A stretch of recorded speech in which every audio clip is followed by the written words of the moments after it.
Why are people in Denmark so happy? Few have that extra happiness figured out, like the Danes. And are they really the most happy nation in the whole world? These are the questions I will answer in this video. Since you are watching this video, you probably want to know why Denmark has ranked as one of the happiest countries in the world since the ranking started in 2013. What's the secret to happiness and can it be replicated? But first, we need to understand what happiness really is. When you think about it, happiness is in fact a super hard concept to define. It's a feeling, but when you ask people if they're happy, they might understand the question in many different ways. The concept is cultural. So how do you standardize and compare the answers you would get to such a question? The way the World Happiness Report gauges happiness is by asking people to think of a ladder with 11 steps numbered from 0 to 10. The ladder represents happiness and the value 0 is the worst imaginable life situation and 10 is the best imaginable life situation that the respondent can sort of think of. In 2024, Denmark ranked second after Finland in the World Happiness Report with a score of 7.58. To compare, the US is ranking 23 with a score of 6.73. In the bottom of the index, we have Afghanistan with a score of 1.7. So Denmark is in fact not the happiest country in the world and hasn't been for a while actually. But Denmark has been top 3 in every single World Happiness Report since the first one came out in 2013. So it's safe to conclude, I think, that Danes consistently score their life situation to be quite high on the happiness ladder. And by the way, so does all the Nordic countries. Finland has ranked number 1 since 2018, and all the 5 Nordic countries have always been in the top 10 as long as the report has been made. Pretty amazing actually.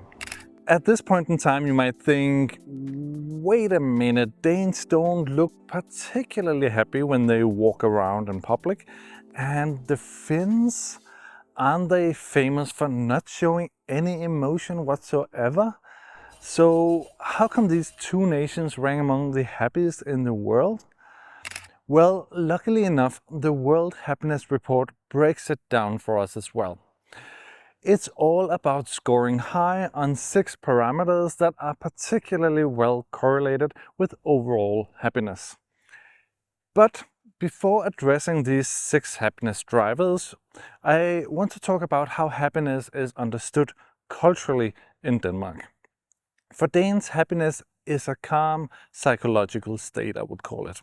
It's not about the fleeting highs of pure exhilaration, but more about being content in the present. Danish happiness is community-based, slow-paced, and focused on long-term relationships and well-being. In fact, we have 3 words that we can sort of use to rank the state of our happiness. First, you can be tilfreds or content, which is a positive thing to a Dane. Life is steady going. Second, you can be glad or happy. This is a feeling of delight, typically lasting for a few hours or maybe a day. It's typically triggered by a positive life event like a bonus or a good date or arriving at a vacation destination or being with friends and at a party or in a summer house. You're just happy more than ordinarily. And finally, you can be lykkelig or very happy in lack of better words. It's the feeling of momentary out-of-body excitement.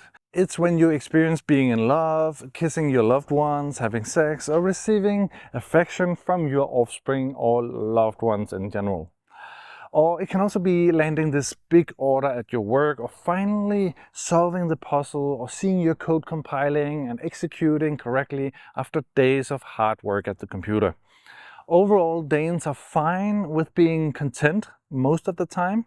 They don't expect much more of life than that actually. Danish happiness can probably be described as more of a mindset rather than a feeling. It's more a permanent state rather than a momentary thing. It's a calm happiness built from emotional, economic and social stability in life. In Denmark, the key to happiness is balance, moderation and mid-range expectations to life.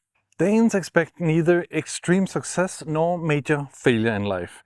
This mindset allows them to navigate life with calm contentment, accepting the highs and lows with the same sense of moderation. In other words, the emotional range is not very wide for the average Dane.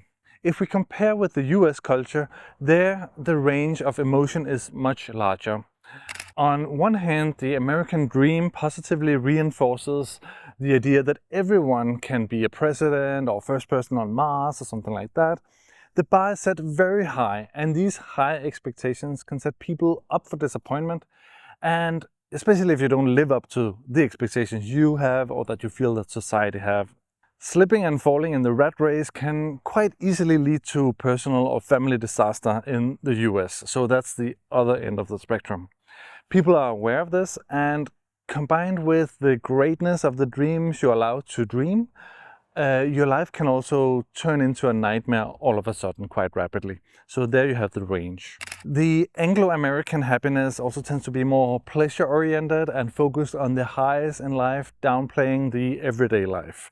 This can be analyzed in movies, where Danish and European movies are often in the genre of everyday realism, small town, family dramas, these kind of things. In these movies, you would tend to go very deep into a character and see that character develop over a fairly mundane puzzle that can be a big problem for that character. In those European or Danish movies, you would see character development being also very deep, rooted around a personal or more mundane problem that everyone can face, such as death in family or something like that. Whereas the American Hollywood tales, on the other hand, tend to be how one person or a team of odd individuals save the planet, for example. In American culture, happiness is often associated with material success and individual achievements. It's about the thrill of victory, the next promotion, or getting the big house on the hill. To put more words on it, it's a more extroverted and sort of jazzy hand kind of happiness to show the world that you fulfilled your American destiny. You made it, and thanks God for that. Good for you. You can read a lot about culture from statistics as well. For example, Americans are notorious for spending the money they earn almost right away and saving only a little bit. Immediately when a new promotion is landed, a new car is bought to celebrate. Or, as my landlord in California told me, 2 months after the financial crisis hit in 2008, there were 25% less traffic in Silicon Valley where she lived. All the developers had been fired, and so they sold their houses and left for Oregon, where it's much cheaper. They took their kids out of school and just moved everything. In Denmark, or we can also take Japan as a more extreme example, the propensity to consume is much lower on average, and private savings are much higher. In those countries, it's more about stability of life and risk aversion rather than short-term pleasure and material well-being. Okay, now we covered how happiness is understood in the Danish culture and what expectations we have towards life. Let's look at the World Happiness Report's 6 drivers for a happy nation. First up is GDP per capita. People are just happier if they have more money up to a certain point. Life is much easier if you can pay for it, and also if you have your basic needs covered. You might not need to drive a Ferrari or live in a mansion, but you need a roof over your head, you need clothes on your body, and food in your belly. The second parameter is life expectancy and overall health. Do you live a life free of pain and disease and free of worries about your health? Danes don't have the longest life expectancy in the world, but the Danish model with universal healthcare takes away the worry about what happens to you if your health deteriorates. Danes trust that this model delivers on its promise and cures you when you have the need. The third parameter is freedom from corruption and unfair treatment. According to Transparency International, Denmark is the least corrupt country in the world. Danes trust each other, the state and the authorities to a very high degree. While trust is super important in a society, it's also about dignity and respect. As novelist Pearl Buck wrote, the test of a civilization is the way that it cares for its helpless members. We are all helpless in many stages of our lives, most obviously during childhood and when we are old. But we can also be helpless in the face of unfair and unlawful treatment by the state or municipality or a company. Strong legal institutions and the rule of law, the free press, and a general respect towards the individual ensure that Danes in general feel treated with respect and dignity. I would also argue that the egalitarian culture is important, where sort of class, social status and money is not looked upon as important differentiators among people. The Danish culture has a strong emphasis on equality and that no one is better than the other, something described very well in the law of gender, which I go more into details with in this video here. To give an example of that cultural ethos, consider the case of a homeless or drug addict. In Denmark, it's very rare that you meet someone who would argue that it's entirely a person's own fault if they are homeless or addicted to drugs. There's an understanding and empathy towards other people in different life situations. Another often used example is respect around occupations, where most people are respected for the job they do, even garbage collectors, who in fact are fairly well paid in Denmark. Of course, stigma, taboos, racism and prejudice exist in Denmark like anywhere else, but it's generally very frowned upon. That's why I, in this video up here on dating, strongly advise against challenging the egalitarian ethos on a date with a Dane. That would just immediately raise some red flags with the Dane. So just don't do that. Just take note of that. The fourth parameter is freedom of life choices. Here the Danish model excels, I would say. The Danish model is effectively a social contract between the Danish state and the Danes that is also liberating the individual from economic and social constraints. Let me explain that. If you think about it, the most limiting factors to individual freedom are often family norms and values. I would argue 99% of people on this planet, if not more actually, are dependent on the family to survive a larger part of their life. This dependency comes at a price. The price is to adhere and adapt to family norms and values, always sacrifice own dreams for the greater good of the family. The pressure on the individual can be immense to get a certain education, follow a certain career path, or marry a certain person. While this can sound kind of extreme to many people living in the well-off part of the world, these individual pressures and constraints to human freedom are very real to the average human being. And now to my point. In Denmark, you can technically move away from home and never see your parents again at the age of 18 or even before. You are entitled to a home in Denmark, you can receive educational support or salary to study, tuition is free on all levels of education, healthcare is free as well. On top of this, there is a very elaborate safety net and support system for young people and people in general to find and support getting a job and adapting to society. And also, if you have no means and live alone, you can always receive about 1,000 euros per month from the state indefinitely. I'm not saying that life without family support is easy in Denmark, not at all, but to a very large extent, the Danish model and the Danish state frees the individual from pressures from family and scarcity to the point where the playing field is sort of leveled out and the individual can lift herself up and pursue her own happiness. That brings me to the fifth parameter, which is social generosity. Danes generally accept the extensive redistribution of wealth in society towards the less fortunate. Interestingly enough, donating to charities is not as explicit as in the US. People still do it for larger causes such as cancer research, Amnesty International, Red Cross, among others.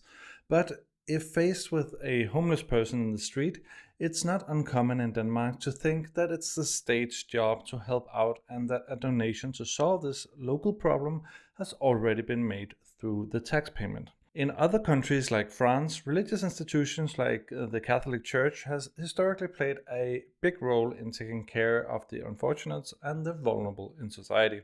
Also, it's worth mentioning that many Danish companies have an ownership structure where a foundation owns the company. These foundations are not for profit and donate large portions of the profits to projects to benefit the common good. Finally, Danes also believe they have a lot of social support in their lives. Social support is a very important component to a happy life. Having meaningful relationships and people you can trust with personal problems and difficulties in your network is super important. Denmark is a small country, and maybe that's why social networks are fairly strong. Also, trust is a cornerstone of society here in Denmark. 79% of Danes say that they trust other people, a level of trust that's almost unheard of in other parts of the world, including the US. However, more and more Danes are also single, and loneliness is a problem on the rise.